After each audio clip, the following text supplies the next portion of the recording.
see, and if he's sure about the fact that it's supposed to be this winter solstice, because just by chance, they might have a year, which would be great. I mean, he still has to take care of the whole Kahlan situation, but then he'll have another year to deal with the Keeper, and he can just go one thing at a time. Yeah, well, I feel like there was a lot of years to, like, decide between which year this actually meant, so I feel like it's a valid question, because how the fuck do you know it's this year? Can you just confirm for me that we're on the right track and I don't have, like, a lot more time to prepare? Because that would be real cool. But it is this winter solstice. So then he asks about the requirements that he knows of to open the gateway. An agent, an open Orden box, and the scrin. Like, are those all that is actually needed to open it? And does the agent need to be alive, technically, in order to do this? Yeah, I was a little confused here because I thought earlier in the book, the Stone of Tears is just one thing that's used to keep him in place. I'm assuming the scrin bone is another. Yeah. In a way. Yeah. Is that the only two then? No, they made it sound like there was a lot of other, like, layers there. Yeah. Like, we're fine. There's other things at work that, you don't even know about. But I think the idea is if they have agents, then they could be, like, chipping away at those steadily in their own way. Now, I think it was a little bit funny, because everyone keeps talking about Darken Rahl being this agent, and granted, we know he's back from the dead and all that, but there are so many people that we know follow the Keeper just from this book that were, like, hidden in plain sight. I feel like it wouldn't be a stretch to just, like, assume he has an agent. Like, we don't even need to talk about Darken Rahl. He probably has somebody doing his bidding. Like, it's not... Dead or otherwise, he's the Keeper. Yeah. Like, people work for him. He just had, like, 6 Sisters of the Dark doing some crazy shit. Like, I'm sure that there's somebody on that side of the world who can help him out in some way. Warren tells him that a spirit agent could do this, but it would need another element since it couldn't perform the physical things needed. It would need, like, hands in our world to do some of those rites that need to be done. A physical body, pretty much, is what they're saying. Like, he could be a spirit here, but then he's going through walls and he can't touch anything. Yeah. So, well, I guess except Richard, he burned him pretty good. But other than that... Yes, other than Richard that one time. It's like the jailhouse phone call. You get one. So at this knowledge, now, Warren is worried, because now he knows that Darken Rahl is here, and all he needs is another hand. And he says if this is all true, then the only thing that the Keeper needs is a scrin bone. So we gotta know the status of that. We gotta figure it out. I don't know. It's a weird thing that he says, because it's not true. Yeah, you need to know the status, but he doesn't know that Richard's able to do the thing he does here in a second. So it's kind of a weird, like, we need to know the status of the scrin bone. Okay, I'll get right the fuck on that, Warren. Yeah. Like, I don't know what you want me to do about it. It is funny that he just turns around and then, hey, spoiler alert, takes care of it. Because if that wasn't even an option and Richard knew it wasn't an option, he would have had, like, he's flippant. That's Richard. He would have said something like, yeah. Okay. How do you propose we do that, Warren? Yeah.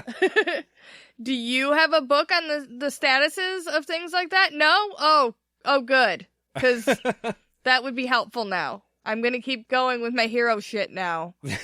So Richard does actually have a plan. He turns to Verna. He asks her for her help, telling her about when he touched his Han for the first time and he did that really weird shit when he saw Darken Rahl and Dahara with the boxes. The thing he never spoke of again. Right.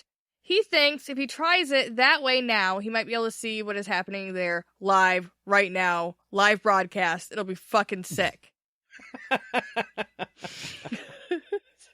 Fucking sick, bro. Like, that's crazy technology that, like, you can't see stuff like that. So Richard asks her to sit with him while he does it because he's afraid of not being able to pull back. He also decides to wrap the Merizwith cloak around him, thinking that maybe it'll hide him from Darken being able to see him while he is there. And his mind just works so interestingly, because I never would have, like, made that jump and been like, oh, this will work that way. Well, we actually talked about this before, whether or not the cape is always on, or if it's only when he's got it over him and he's, like, trying to be invisible. Yeah, I think it only works that way. Like, when he's actively using it. Yeah. Okay, that makes sense to me. But if it's just like, hey, I have it on so they can't sense me, period, then it doesn't really matter if you're going invisible or not. You would just be, like, off the map. Yes. So right now, he's using his magic. He's concentrating. So it might actually work that way. Right. But if he wasn't doing that, then I think it's just like fabric. Yeah, it's just cool looking. Soft fabric, I imagine. I would hope. So Verna and Richard sit, and he pictures the sword on the black square, slowly, that drifts away, and he's looking into the Garden of Life. He sees Darken standing by a new circle of white sand, and a woman who is drawing lines in it. And we know that this person has to have magic, because that's like you gotta do it exactly right. Yeah. If you're drawing spells, it has to be exact. And Richard also notices the smallest finger on her hand is missing. Yeah, he's observant as fuck. Well, and we don't know of any magic women that are missing fingers. No, I thought about it good and hard after that line. I was like, okay, who do we know? Who do we know that lost that's a a clue, finger? right? I obviously missed something. Yeah. Nope, didn't. Nope.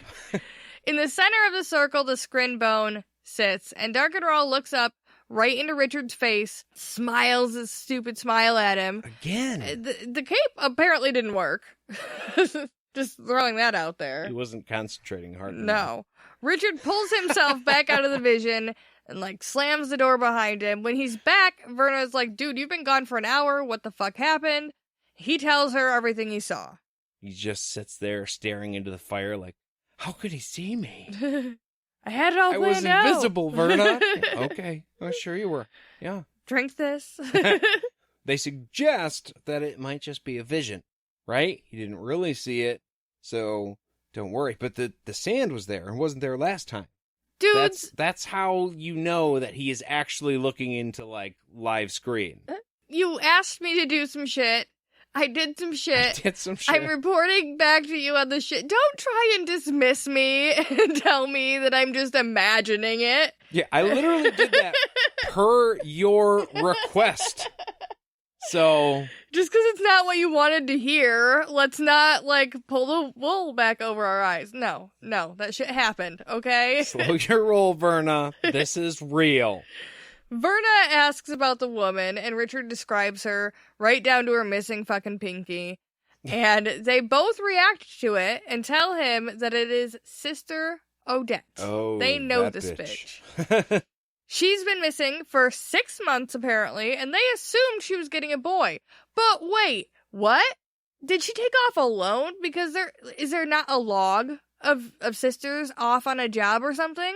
Like, I get that it might be secretive to a point about certain boys, like Richard in particular, but normally it really probably shouldn't be that secretive. And also, if she went alone, that's also weird because she shouldn't be the only one missing. They go in threes. It's weird for a third reason, too. Verna was gone. Yeah. How does she know who left when? Also, no boys have came to the palace since they left for Richard, right? Right. So, it's not weird that Sister Odette apparently took off on a mysterious mission 6 months ago and nobody had, like, fanfare to see her off as the first one going to get another boy for the first time in 30 years? You're stupid. Well, for sure, that bitch was up to something. I'm just saying, they should have definitely all been like, oh, Sister Odette ran off with somebody? she done run off. RUNNOFT.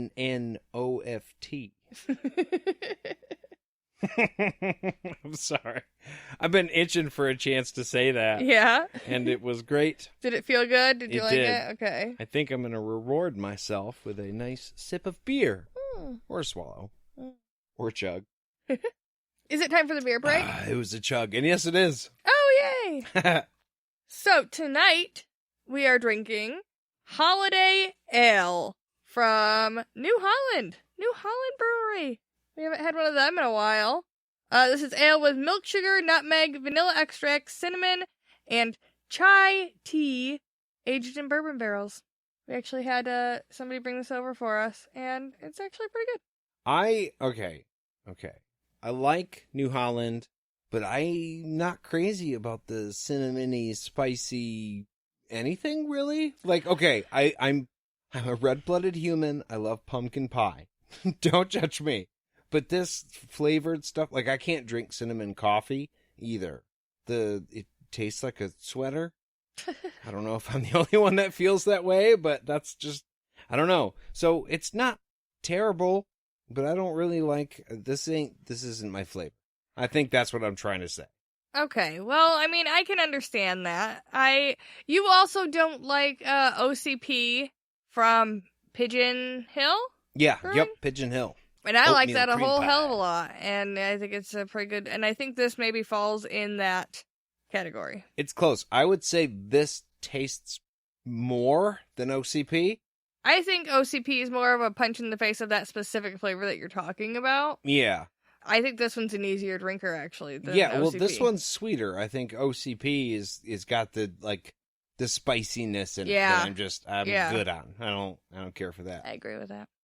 Good. But I'm going to finish drinking this, and then we'll be back right after these messages. Hey guys, Nate from All the Things, and I want to talk to you a little bit about 4 Acre Freedom. So 4 Acre Freedom is a family-owned and operated one-stop shop for everything that you're probably already looking for. They've got vinyl-laid shirts, they've got hoodies, and don't forget your beer koozies. Those are, essential. We have some, actually, with the All the Things logo on it, and they look pretty sick, just saying.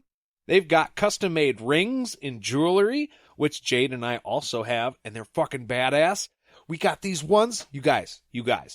It's like stainless steel, but then there's a core. Jade's has meteorite in it. I think mine's got dinosaur bone in it, and they glow, and it's they're fucking cool. I can't do it justice with a microphone. You guys really have to see it. Again, we are going to post these on our Facebook page so you guys can get a better look at them. They're awesome. He can do custom woodwork and signs. You want a badass grace or a quote, or even a picture of something from the book. He can do that. He's got a thing that just it'll etch it all out on the wood real fucking cool. You get exactly what you want every single time. He can do leather work. You want a custom sheath for your knife or perhaps your sword of truth. You need a new belt. He can do that too. I mean, you could put those two things together and probably make a scabbard. Just saying. And also they have farm-to-table bread, candies, and confections, which are delicious. I have tried them. Look, here's the thing. Everything they do is of the best quality. And it's all literally handmade. This is not that kind of shop that just buys a bunch of shit cheap online and then you get cheap stuff for a little bit more. No. The value is there. The quality is there. Everything they do is awesome, and you should check them out for yourself. They're on Facebook, Instagram, and Twitter, and of course, you can check them out at 4acrefreedom.com. High quality, handmade. And we are back. So, Richard tells them to go get Dew. He thought he had more time, and he still might have enough time, but they have to move right now. The two of them make their way to the spells, right in the valley. And Dew, she seems like she's in a trance. The magic seems to be getting absorbed by the aura around her. Weird. Nothing is being explained other than this right now in the book. So it's you don't know what's happening. It happens very fast. They go get her, and immediately they are out, in the spells. They do mention earlier in the book when Verna was chucking the spells at her and they were just being sent into nothing. So that has something to do with it. But yeah, it all happens very fast and it's a little bit hard to, absorb when you're listening to it. That's because Dew is absorbing all the... There you go. She has it. So what they do is they complete the link that the old book said could take down the towers, which is a pretty big deal. Yeah, like she is the negative, I guess, to his positive.